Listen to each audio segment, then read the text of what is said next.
आइए आज आपको गुरुदत्त की प्रेम कहानी, गीता दत्त संग शादी और वहीदा रहमान संग अधूरी प्रेम कहानी का हिस्सा बताते हैं। जानिए गुरुदत्त की life, family, career, wife Geeta Dutt और अफेयर समेत सब कुछ। वसंत कुमार शिवशंकर पादुकोण। अब आप ये मत सोचने लगना कि इनका नाता दीपिका पादुकोण से है। जी हाँ, ये तो हिंदी सिनेमा का वो चमकता सितारा थे जो फिल्म इंडस्ट्री की बगिया को अपने टैलेंट से महका गए। शिवशंकर पादुकोण उर्फ गुरुदत्त, जो कि एक एक्टर, प्रोड्यूसर, कोरियोग्राफर और राइटर थे। ब्राह्मण परिवार में जन्मे गुरुदत्त पादुकोण के पिता हेडमास्टर और बैंकर थे, तो मां टीचर और राइटर थी।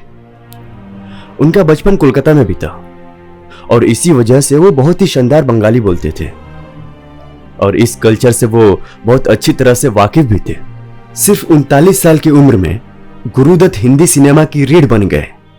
उन्होंने फिल्मों का लेखन, डायरेक्शन, अभिनय से लेकर कोरियोग्राफी तक किया, लेकिन छोटी सी उम्र में वो इस दुनिया को अलविदा कह गए।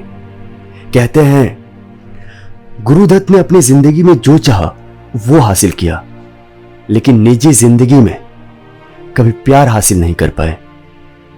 उन्हें 2 बार प्यार हुआ, लेकिन मुकम्मल ना हो पाया।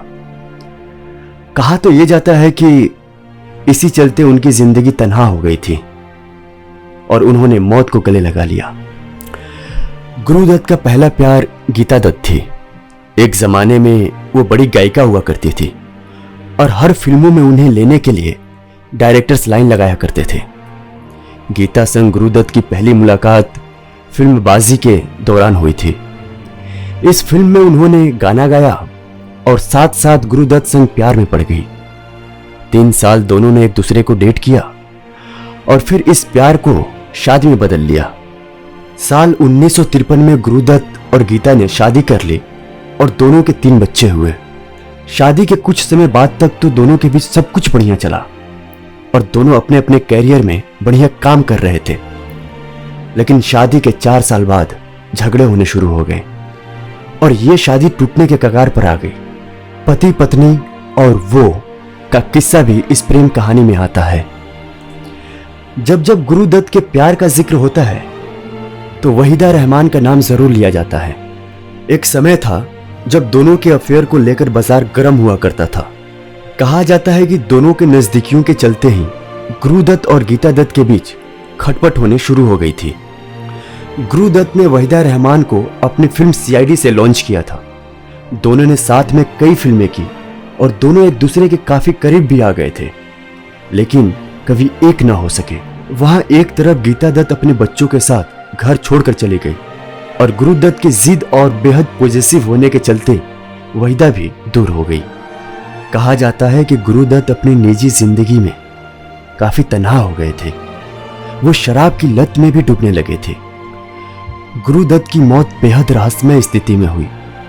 10 अक्टूबर 1964 को उनकी जिंदगी का आखिरी दिन था। 9 अक्टूबर की सुबह वो उठे, अपने बच्चों के साथ शॉपिंग पर गए और फिर जब लौट कर आए तो बहारें फिर आएंगी प्रोजेक्ट पर काम करने लगे। अलवी संग वो इस प्रोजेक्ट पर काम कर रहे थे। उस दिन वो अपने यार अबरार को अचानक कहने लगे, यार अबरार, अब तुम बुरा ना मानो तो एक बात कहूं, मैं अब रिटायरमेंट लेना चाहता हूं। ऐसा लगा जैसे उन्हें अपनी मौत का पहले ही आभास हो गया था। अबरार संग गुरुदत्त ने शाम गुजारी और दोनों ने फिल्म को लेकर डिस्कस भी किया। फिर अबरार घर लौट आए और गुरुदत्त अगली सुबह अपने आधे पढ़े नोवेल के साथ मृत पाए गए। न तो अबरार ने सोचा था कि वो अगली सुबह अपने दोस्त से फिर कभी नहीं मिल पाएंगे, नहीं इंडस्ट्री ने। इस तरह गुरुदत्त युग का अंत हो गया और उनकी मौत के बाद उनकी आखिरी फिल्म बहारें फिर भी आएंगी को धर्मेंद्र ने पूरा किया। रिपोर्ट्स के मुताबिक एक बार एक शख्स ने वहीदा रहमान से गुरुदत्त के खुदकुशी का कारण पूछा तो उन्होंने कहा उनके आत्महत्या का कारण कोई नहीं जानता। कुछ लोगों का कहना है कि वो कागज के फूल फिल्म के फ्लॉप होने से डिप्रेशन में थे, लेकिन मुझे नहीं लगता कि इसका कारण ये हो सकता है, क्योंकि इस फिल्म के बाद उन्होंने 14वीं का चांद बनाई जो सुपरहिट रही थी।